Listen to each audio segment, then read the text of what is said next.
Henri V d'Angleterre revendique le titre de roi de France à travers la lignée de son ancêtre Édouard III, duc d'Aquitaine.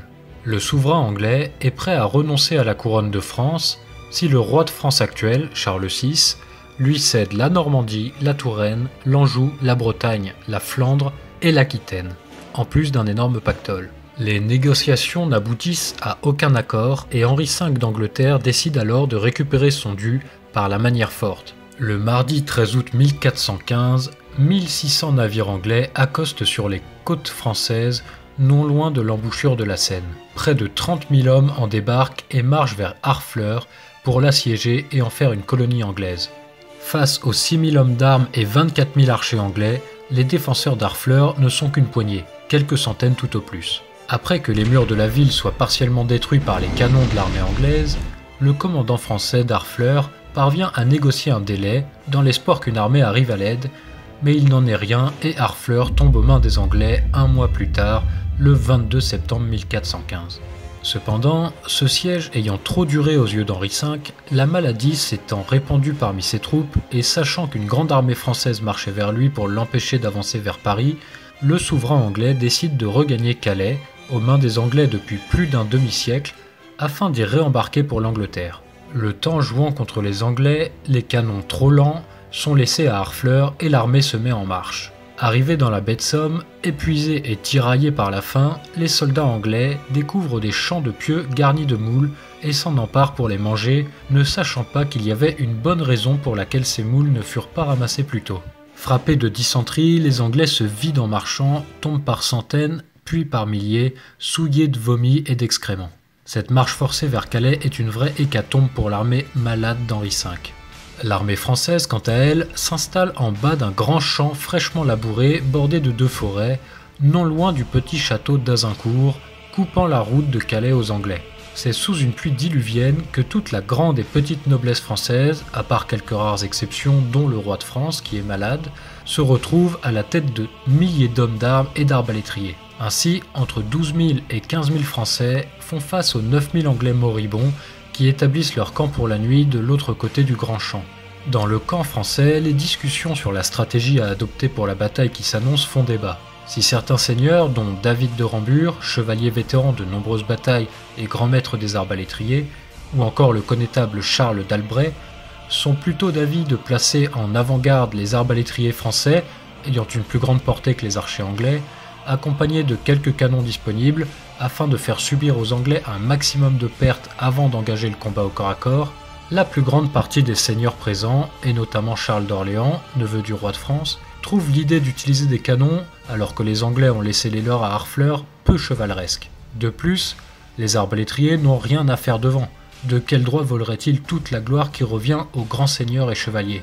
Ainsi, il est finalement décidé que l'avant-garde sera constituée des 3000 chevaliers, nobles seigneurs et princes en armure, flanqués de part et d'autre de 2400 cavaliers lourds. Le corps principal sera constitué de 4000 hommes d'armes, tandis que les 4100 arbalétriers, lanciers et soldats de petite naissance constitueront l'arrière-garde. Sous la pluie battante qui accompagne les Anglais depuis des jours, Henri V d'Angleterre regarde l'armée française s'installer en contrebas au bout du grand champ dont les sillons emplis d'eau se sont transformés en torrents, ruisselant jusqu'aux Français, trop occupés à festoyer, boire et chanter pour se préoccuper de la météo, car il ne fait aucun doute qu'ils seront victorieux.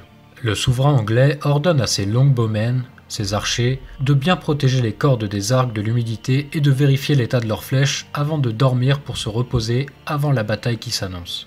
Le 25 octobre 1415, au petit matin, l'armée anglaise est saisie de terreur en découvrant l'immense armée française prête pour la bataille, formant un rempart de fer hérissé des multitudes de bannières aux couleurs de chaque seigneur présent. La puissance de la chevalerie française est bien connue des Anglais et le spectacle étincelant des fers vêtus se dressant telle une muraille d'acier compacte, leur fermant la route vers l'Angleterre, brise le peu de morale restant des soldats anglais. Henri V fait disposer 7800 archers de manière à former un entonnoir menant à ses 1000 hommes d'armes répartis en 3 groupes, dont il mènera lui-même le bloc principal. Les 200 archers restants sont placés en embuscade dans les 2 bois bordant le champ de bataille. Sachant qu'une victoire relèverait du miracle, Henri V fait envoyer un émissaire aux Français pour proposer d'éviter l'effusion de sang inutile. Henri V est prêt à rendre les territoires conquis dans le nord de la France et demande simplement à rentrer dans son pays. Devant cet aveu de faiblesse, les Français, très confiants, rejettent l'offre et dressent l'oriflamme, la bannière rouge, sang et or, message pour l'ennemi indiquant qu'il n'y aura pas de prisonniers et que les Anglais seront oxy jusqu'au dernier. Ainsi, Henri V sait qu'il lui faudra vaincre ou mourir en ce jour. Les deux armées se toisent pendant plusieurs heures, sous une pluie toujours aussi intense, puis vers 10 heures, accompagnés d'une éclaircie prophétique, les Anglais, ne pouvant plus repousser la bataille, avancent les premiers. Henri V d'Angleterre fait avancer ses troupes jusqu'à l'endroit le plus étroit du champ de bataille pour provoquer les Français et les placer à portée de flèche. Les archers anglais installent des lignes de pieux devant eux, les maudits pieux à moules récupérés dans la baie de Somme, afin de stopper une éventuelle charge de cavalerie. Henri V ordonne à ses longbowmen de décocher une première volée sur l'avant-garde française qui essuie les tirs sans broncher à l'abri dans leur prestigieux harnois. Les chevaliers français formant les deux ailes de cavalerie lourde lancent alors la charge. Mais ayant piétiné plusieurs heures sur la terre boueuse du champ fraîchement labouré, certains chevaux ne parviennent pas à s'élancer. Certains glissent et chutent, tandis que d'autres s'extirpent lentement du bourbier. Les archers anglais profitent de la situation pour faire pleuvoir leurs flèches sur la cavalerie française qui se rapproche péniblement. Dès lors que la cavalerie est à portée optimale de pénétration des arcs longs anglais, les archers postés en embuscade dans les bois prennent en tir croisé les chevaliers français qui subissent de lourdes pertes. Certains cavaliers parviennent jusqu'aux archers, mais leur monture s'empale sur les pieux, projetant les cavaliers au sol avant que les longbowmen anglais ne les achèvent d'un coup de dague à travers la visière du casque. Devant ce massacre, les nobles de l'avant-garde lancent également la charge, eux aussi sous une pluie de flèches intense des archers anglais. Leurs solerets d'armure, chaussures en acier, sont lisses et glissent dans la boue, donnant à cette charge une allure pitoyable. Les chevaliers de l'avant-garde titubent, glissent et se poussent les uns sur les autres, tombent à plat ventre dans la boue. Certains sont même piétinés et se noient dans ce maudit bourbier. À ce chaos s'ajoutent les chevaux blessés qui font volte-face après la charge ratée de la cavalerie et qui reviennent au galop, complètement criblés de flèches et apeurés, et traversent les lignes françaises, piétinant à leur tour les nobles seigneurs de l'avant-garde. Désemparés et déboussolés, l'avant-garde est sous le déluge de flèches des 8000 archers anglais. Malgré leurs armures réputées impénétrables, les chevaliers tombent par centaines, car sur la quantité de flèches phénoménales qui s'abat sur eux, une partie parvient à trouver les points faibles des armures, à se glisser dans les visières et parfois même à percer des plastrons.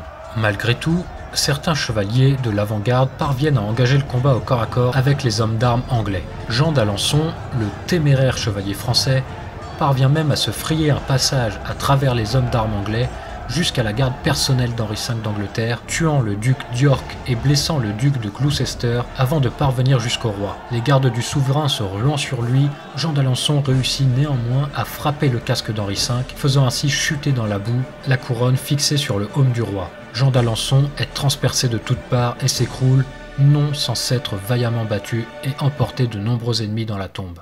Les 4000 hommes d'armes du corps principal français chargent à leur tour pour aider l'avant-garde qui se fait décimer. Le bourbier s'est transformé en un marécage de sang et de boue, rempli de tas de cadavres de chevaux, de chevaliers et de blessés agonisants, tapissés d'innombrables flèches qui continuent de pleuvoir sans répit.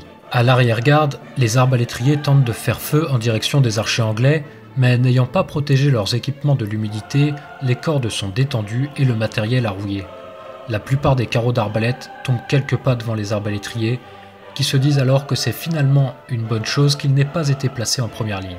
Une fois toutes leurs flèches tirées, et ayant infligé de terribles pertes aux Français, les longbowmen anglais se ruent dans la mêlée, délaissant leurs arcs pour des haches, dagues et maillets en bois. Estimant que la victoire était proche, les hommes d'armes et archers anglais cherchent à faire des prisonniers, espérant en tirer une rançon après la bataille. Les nobles français les plus illustres sont alors capturés, tandis que la petite noblesse est tuée dans la mêlée. Ainsi, de nombreux Anglais quittent le combat pour escorter leurs prisonniers à l'arrière. Des centaines de chevaliers français sont faits prisonniers. Cependant, le vent semble tourner et les Français reprennent l'avantage dans la mêlée. Henri V ordonne alors à ses soldats ayant quitté le combat de décapiter leurs prisonniers et de retourner se battre sous peine d'être exécutés à leur tour. Cet acte est contraire aux règles de la guerre et à la foi chrétienne.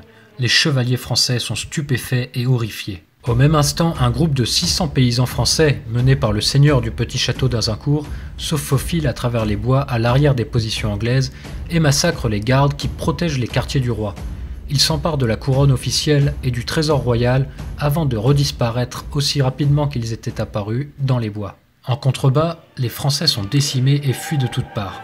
tandis que quelques retardataires arrivent encore pour se jeter dans la mêlée. Henri V ordonne que seuls les nobles français les plus importants soient faits prisonniers. La bataille se termine à 17 h avec le retour de la pluie. Sans pitié aucune, Henri V fait égorger les Français blessés qui agonisent sur le champ de bataille, puis il ordonne que chaque cadavre français ait la tête fracassée à coups de maillet pour qu'aucun ne soit identifiable. Les armures sont pillées, ne laissant que des milliers de corps nus et souillés de boue et de sang fertiliser les sillons du champ d'Azincourt. Les pertes côté anglais sont minimes, entre 600 et 1000 morts, tandis que la chevalerie française compte plus de 6000 morts. Cette bataille marque un tournant dans l'art de la guerre en Europe car, autrefois toute puissante, la chevalerie française fut ce jour-là vaincue par de simples gueux sans armure et privilégiant le combat à distance plutôt que la mêlée, ne respectant pas les règles obsolètes des engagements militaires chevaleresques.